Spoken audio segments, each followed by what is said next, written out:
Bonjour à toutes et à tous, je vous souhaite la bienvenue sur le podcast de Monsieur Joe.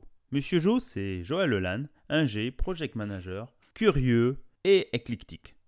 Justement, comme ce podcast, tourné vers les entrepreneurs, les entrepreneuses, francophones et francophiles d'Allemagne et d'ailleurs. Nous nous attachons à découvrir les différentes facettes, parcours de créateurs de projets par un échange convivial. C'est parti! Aujourd'hui, nous recevons pour ce 76e épisode à Hambourg et à Paris, et oui, on fait un duplex, Coraline et Yasmine, qui vont nous parler de leur projet commun appelé Intégration Allemagne. Mais avant tout, bonjour Coraline et bonjour Yasmine, comment allez-vous? Bonjour Joël, ça va très bien.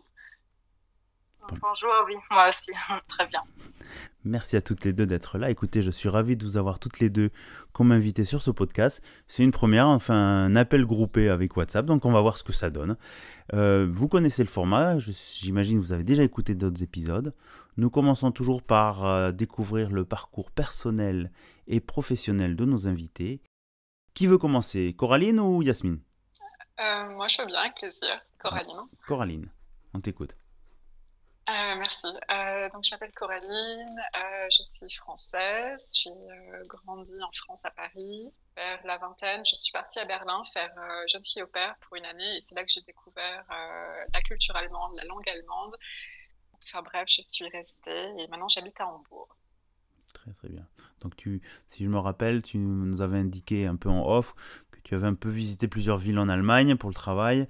Et donc voilà. Yasmine, un peu ton parcours à toi, de ton côté?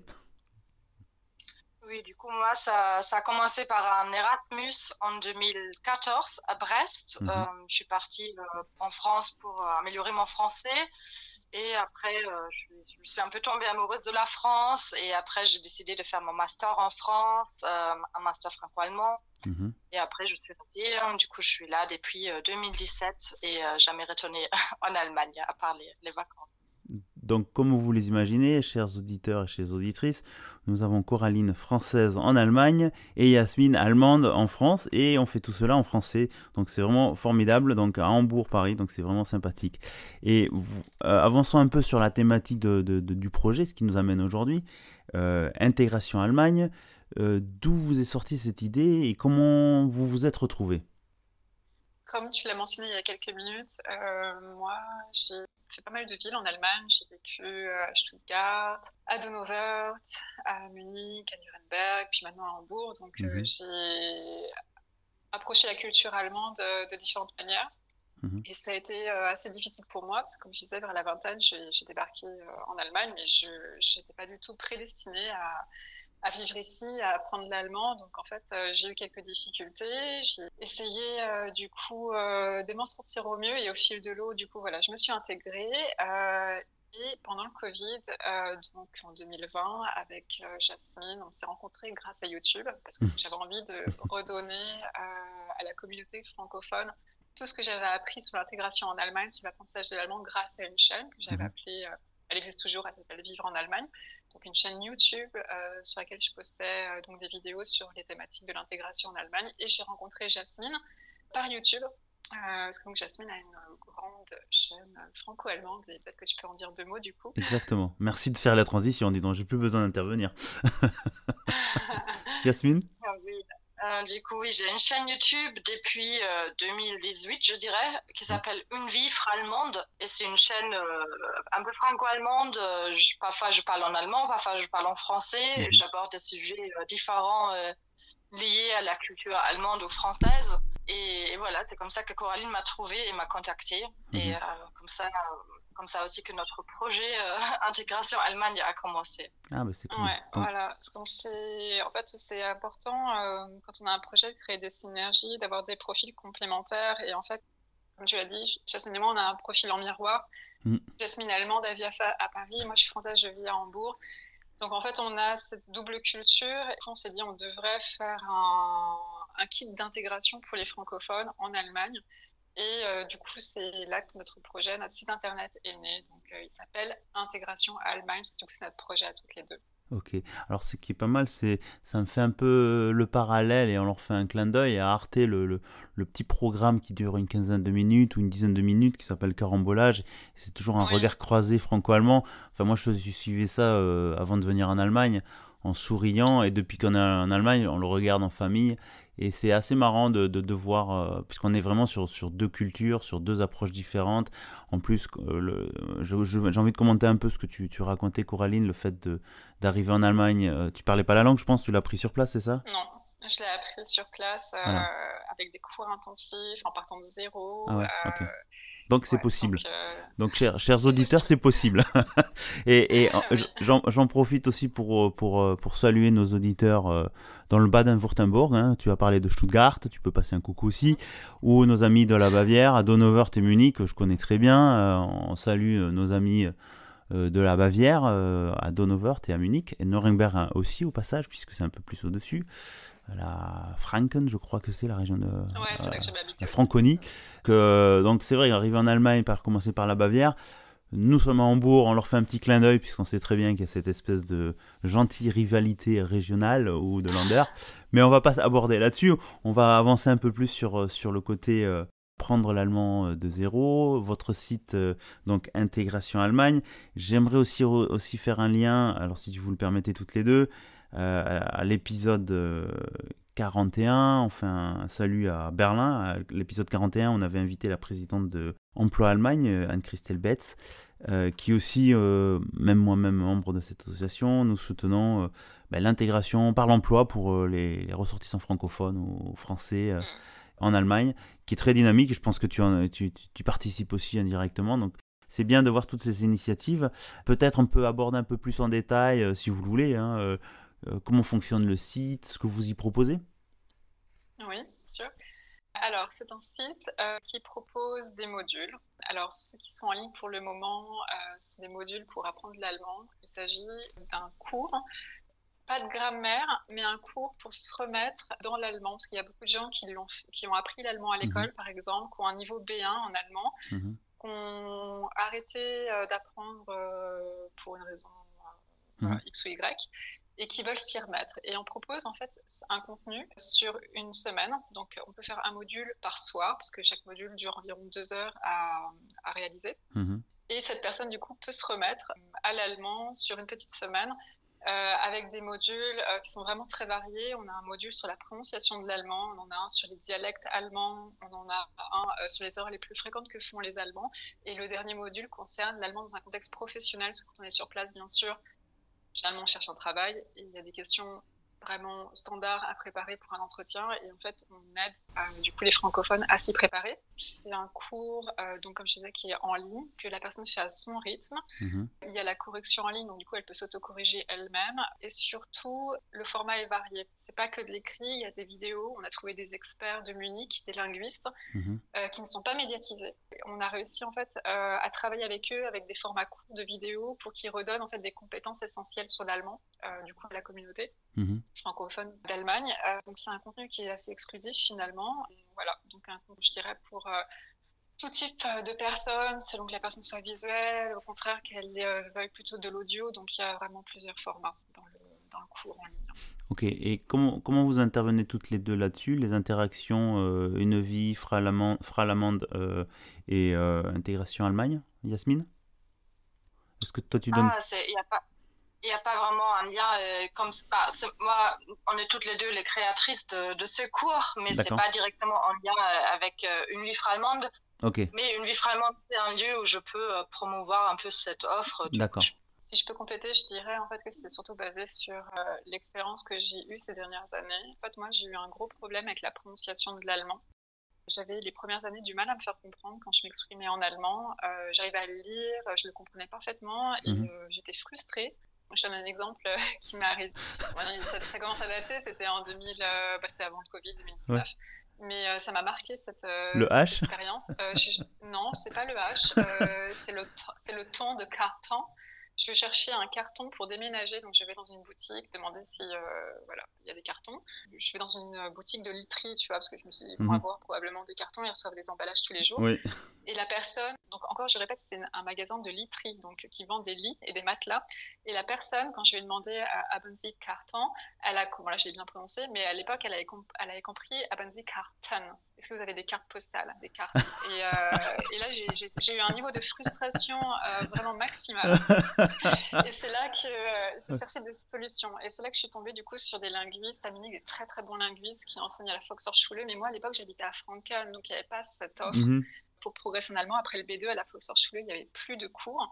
Et du coup, en fait, c'est pour ça que je me suis dit, c'est quand même pas possible qu'il faille aller dans une grande ville pour pouvoir progresser. Et en fait, bon, après, ma vie a fait que j'ai déménagé à Munich. Donc, du coup, j'ai rencontré tous ces experts voilà, qu'on a interviewés pour le cours qui m'ont aidé de manière phénoménale avec des trucs et astuces qu'en fait, quand tu ne connais pas, bah, bien sûr, tu vas mal articuler. Tu penses pourtant bien articuler, mais tu vas mal articuler parce que les muscles qu'on mobilise dans la gorge et la bouche, en français, ne sont pas les mêmes qu'en allemand. Et quand on comprend ça, du coup, il y a 2-3 choses déjà de base à savoir, et quand on les maîtrise, ça change tout. Ouais.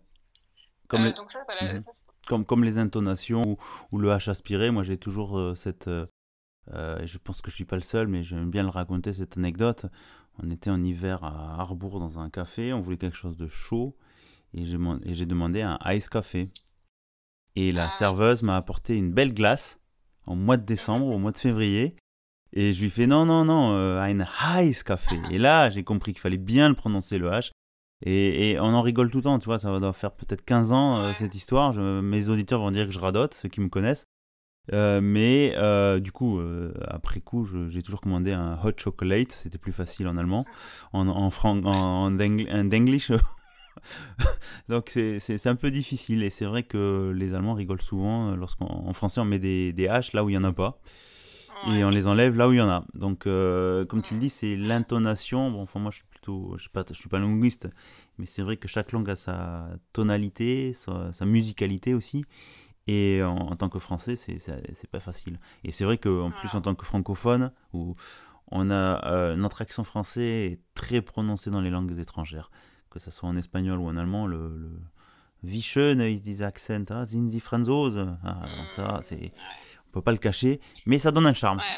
Voilà. Ça donne un charme, mais moi je l'ai vécu un peu de manière différente. J'ai trouvé que ça m'avait freiné au début, les premières années dans mon développement professionnel. Et du coup, c'est pour ça que voilà, j'ai cherché des solutions. J'ai cherché pendant longtemps, j'ai pris des cours de chant, j'ai été chez un logopède, c'est un orthophoniste. Et du coup, voilà, j'ai appris pas mal de trucs, des trucs et astuces que je redonne avec Jasmine, du coup, dans le cours de prononciation. Parce que voilà, j'étais, comme je disais, assez frustrée de voir que quand tu ne vis pas dans une grande ville, tu n'as pas forcément accès à ce genre d'informations, parce que les experts, c'est vrai que beaucoup de gens très doués dans leur domaine sont souvent dans les grandes villes. Et à l'époque, en tout cas avant le Covid, il n'y avait pas de cours en ligne, en fait, c'était sur place. Donc voilà, ça c'est un module, par exemple. Alors ça c'est intéressant. Pardon, ça c'est intéressant de le dire aussi, le fait du Covid, j'ai pas envie de réinsister dessus, mais le fait d'utiliser l'outil informatique, maintenant tout est en ligne. Bon, il faut chercher aussi, mais ça a permis de développer pas mal de compétences qui sont accessibles au bout du clavier. Et donc c'est très bien. J'aime aussi dire autre chose, et c'est ton expérience qui l'apporte là, en disant que dans un pays, le moteur de l'intégration, c'est toujours la langue. C'est vrai que beaucoup disent non, je bosse déjà, je peux travailler en anglais. Non, si vous êtes dans un pays, le premier élément d'intégration, c'est l'apprentissage de la langue qui est essentiel. Je pense que Yasmine, tu peux le confirmer aussi, hein, en France, surtout. Oui, surtout en France, moi. Quand je suis arrivée à Brest, l'anglais, ça m'a pas beaucoup aidé. J'attendais je te remarque. Pardon. Et donc, Yasmine? Non, c'est vrai qu'il faut absolument apprendre le français en France pour vraiment pouvoir survivre, et surtout pour se faire des amis, quoi. Comme quoi, on a l'effet miroir, comme on vient de le dire, d'un côté ou de l'autre de la frontière. Voilà, très bien. Autre chose, tu voulais rajouter quelque chose, Coraline ou Yasmine? Sur le cours, on peut en parler en long, en large et en travers. Alors écoute, si tu veux. Écoute, soit on peut inviter nos auditeurs à y jeter un coup d'œil, ou peut-être détailler ce qui va venir, c'est-à-dire il y a des modules pour aider dans la prononciation et sous les différents formats, ce que tu as déjà présenté. peut-être d'autres éléments, je ne sais pas. Qu'est-ce qui est à venir ou qu'est-ce que vous développez sur le site en plus? Jasmine, tu veux expliquer les prochains modules? Ouais, je sais même plus. On a tellement de modules encore. On a encore plusieurs modules qui sont pas encore tout à fait prêtes.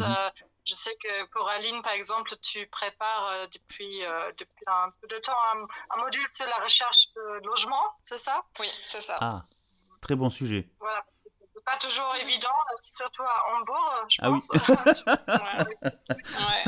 Ok. Et surtout que moi, j'ai cherché un travail, un logement dans beaucoup de villes en Allemagne, comme je disais, comme j'ai beaucoup déménagé. En même temps, ça fait depuis 2010 que je vis en Allemagne, donc c'est un peu normal de bouger. Et c'est vrai que dans les grandes villes, voilà, c'est pas forcément évident. La recherche d'un logement en Allemagne, elle n'est pas forcément similaire à une recherche de logement en France. Donc il y a des choses à savoir, il y a des pièces à collecter qu'on n'a pas en France.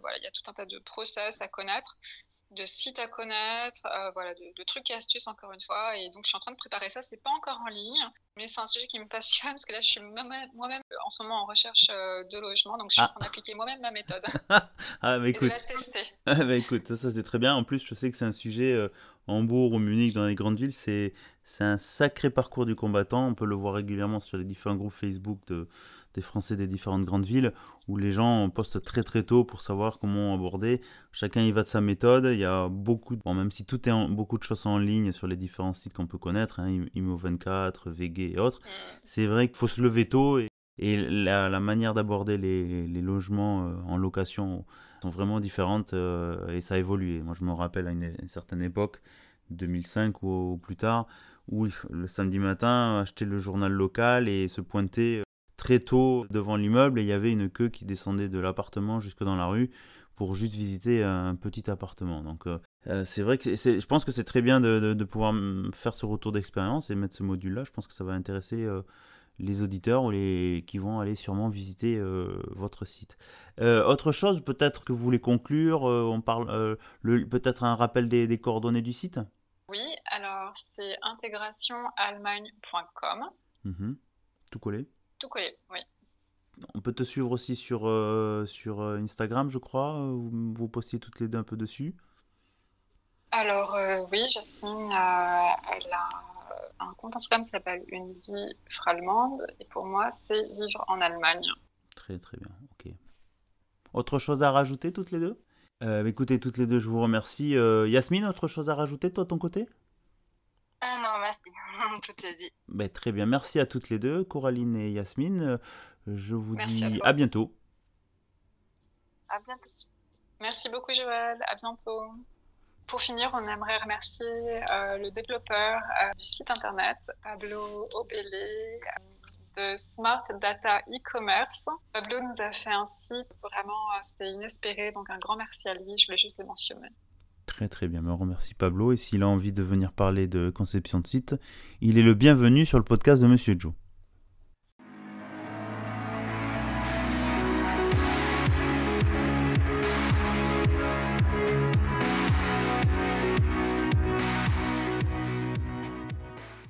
Eh bien, chères auditrices et chers auditeurs, j'espère que pour ce 76e épisode vous a plu, vous a permis de découvrir Intégration Allemagne avec Coraline à Hambourg et Yasmine en France.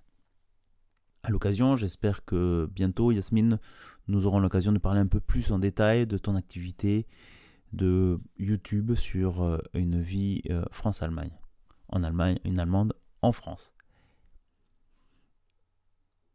J'en profite aussi pour inviter nos auditeurs, nos auditrices, vous qui écoutez ce podcast, si vous êtes porteur de projets, d'associations francophones en Allemagne ou ailleurs, partout dans le monde, et que vous avez envie de venir nous parler, de mettre en avant votre projet, vos activités, votre rôle d'entrepreneur, partager vos expériences, vos succès, vos réussites ou aussi vos challenges, les défis à avoir en tant qu'entrepreneur, c'est un combat de tous les jours. Mettez-vous en contact avec nous, on sera ravis d'échanger une première fois pour se connaître et pour peut-être enregistrer et présenter votre profil. C'est gratuit, donc autant en profiter, ça permet d'avoir une certaine visibilité, que ce soit sur les réseaux sociaux ou dans de l'audio, et puis comme vous le diront les nombreux invités et invités qui sont passés chez nous, c'est d'une manière conviviale, pas trop prise de tête, donc c'est pas très compliqué. Et c'est toujours agréable de découvrir toujours des nouveaux profils, des nouveaux parcours de vie qui peuvent être inspirants pour vous, chers auditeurs et auditrices. Je vous invite aussi en tant qu'auditeur, pour soutenir ce podcast ou le mettre en avant, sur votre plateforme, soit d'interagir, de nous mettre un commentaire. De temps en temps, ça fait plaisir de lire vos retours, vos suggestions, de mettre sur par exemple Apple Podcast 5 étoiles, ça permet de faire remonter le podcast dans les algorithmes. Puis aussi, je mis dernièrement sur Tipeee une cagnotte pour pouvoir peut-être redonner ça à des associations qui soutiennent l'emploi pour faire des dons. Donc n'hésitez pas à aller sur Tipeee en cherchant le podcast de Monsieur Joe, même en y mettant 1 euro, 50 centimes, peu importe, ce n'est pas une question d'argent, c'est juste une question de geste et de peut-être de reconnaissance. C'est un petit geste pour vous.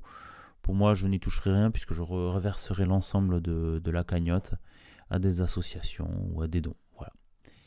Il ne me reste plus qu'à vous dire à bientôt, portez-vous bien et surtout, restez curieux.